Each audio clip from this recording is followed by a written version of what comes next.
പ്രപഞ്ചം നിലകൊള്ളുന്നത് ഒരു താളത്തെ ആധാരമാക്കിയാണ്. ഈ താളം തിരിച്ചറിയലാണ് വാസ്തവത്തിൽ ഈശ്വര സാക്ഷാത്കാരം.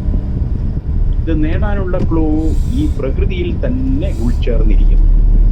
പ്രകൃതിദത്തമായ എല്ലാ ശബ്ദങ്ങളും താളാത്മകമാണ്.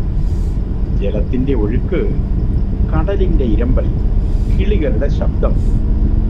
മനുഷ്യനിലും ഇത് അന്തർലീനമാണ്. ശ്രുതിയും താളവും അവന് ജന്മസിദ്ധമാണ്. നല്ല സംഗീതം കേൾക്കുമ്പോൾ ഒന്നും അറിയാത്ത ഒരു കുഞ്ഞു പോലും അത് ശ്രദ്ധിക്കുന്നു.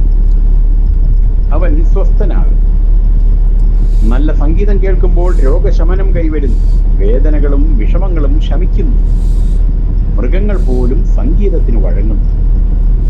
മനുഷ്യൻ ഒഴുക്കിനെതിരെ നീങ്ങാനാണ് ആധുനിക പഠനങ്ങളിലൂടെ പ്രാപ്തി നേടിയത്. പ്രപഞ്ച താളത്തിനെതിരെ നീങ്ങുന്ന ഓരോ നിമിഷവും അവിടെ താളഭ്രംശം സംഭവിക്കുന്നു എന്നതാണ് സത്യം. മനുഷ്യന്റെ ശാസ്ത്രീയമായ കണ്ടുപിടുത്തങ്ങളെല്ലാം ശരീരസുഖത്തെ മുന്നിൽ കണ്ടുകൊണ്ടുള്ളതാണ്. ആത്മാന്വേഷണത്തിനും ആത്മസുഖത്തിനും വേണ്ട വസ്തുതകൾ അവന്റെ അന്വേഷണ വിഷയമാകുന്നില്ല.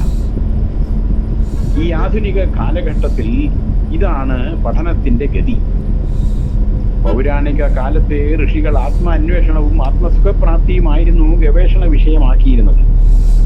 അവരുടെ ടാസ്ക് യാതൊന്നറിഞ്ഞാലാണോ മറ്റൊന്നും തന്നെ അറിയേണ്ടതായിട്ടില്ലാത്തത് ആ വസ്തുവിനെ കണ്ടെത്തലായിരുന്നു.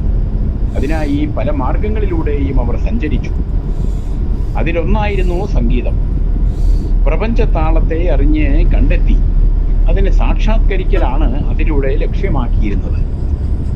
വിപരീത ശബ്ദങ്ങളൊന്നുമില്ലാത്ത അതിശാന്തമായ ഹിമാലയ ശൃംഗങ്ങളിലോ വനാന്തരങ്ങളിലോ ഇരുന്ന് പ്രപഞ്ചത്തിന്റെ ഈ താളത്തെ, സംഗീതത്തെ കണ്ടെത്തലായിരുന്നു അവർ. പഞ്ചേന്ദ്രിയങ്ങളിലൂടെ കിട്ടുന്ന ക്ഷണികമായ അറിവുകളോ അനുഭവങ്ങളോ ആയിരുന്നില്ല അവരുടെ ലക്ഷ്യം.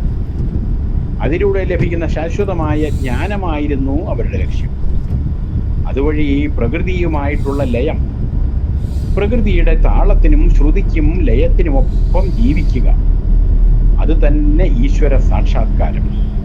പ്രകൃതിയെ സംരക്ഷിച്ചാൽ പ്രകൃതി നമ്മെയും സംരക്ഷിക്കും എന്നുള്ള തത്വം സാക്ഷാത്കരിക്കുകയായിരുന്നു അവർ. നമസ്തേ.